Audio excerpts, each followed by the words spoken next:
This is Tonstant Weader, and I'm reviewing Are You Sleeping by Kathleen Barber, a suspense thriller featuring Josie, a young woman who has spent a decade fleeing her past.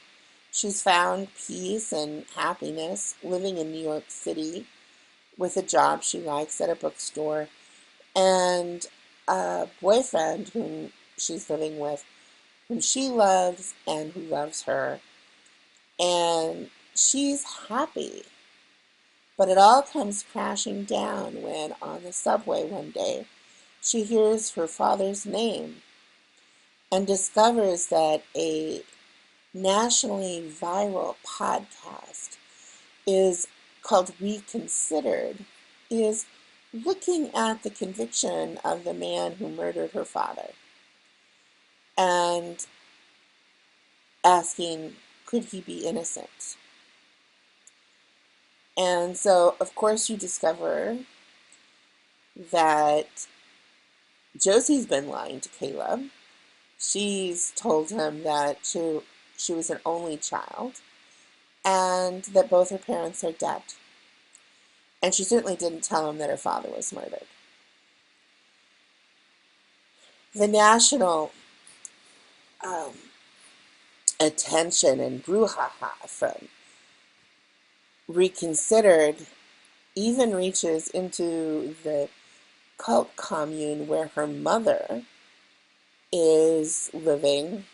Her mother's not dead. She's a member of a cult. And she hangs herself. And Josie needs to go home for the funeral.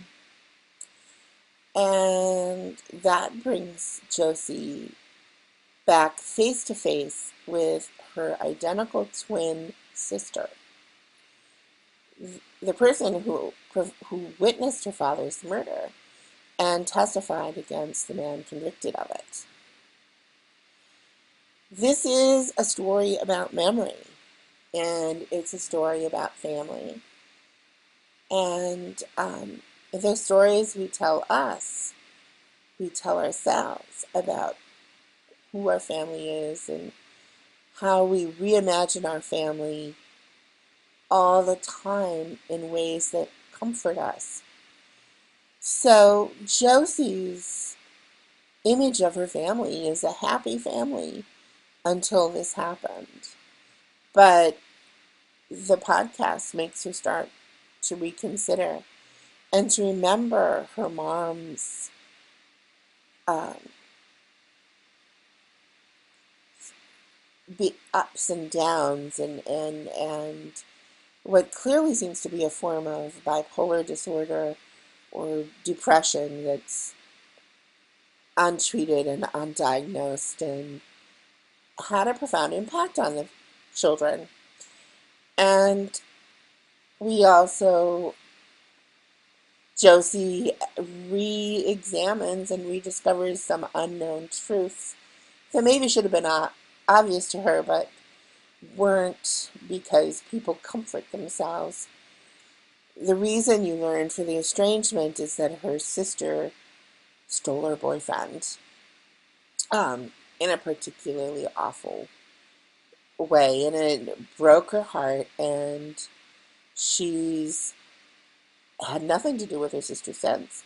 She wouldn't even let people tell her what's going on in her sister's life. So when she meets up with her at the funeral, she discovers that she's married to Josie's old boyfriend, and they have an 8-year-old daughter, and she's pretty much suburban housewife, no longer druggy, petty criminal like she was back in high school after the murder. It's an interesting story.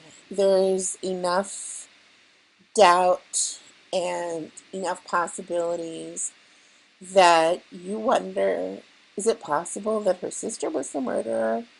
Is it possible that the woman her father was having an affair with was the murderer? There's options out there, and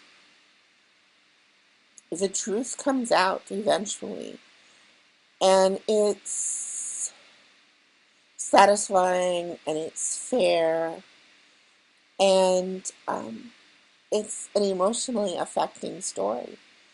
It's actually very interesting. I liked it a lot. My I got an advance copy from the publisher Simon and Schuster. It's actually coming out on August 1st, and I received my copy through the NetGalley program. Thanks, and I'll see you soon. Bye.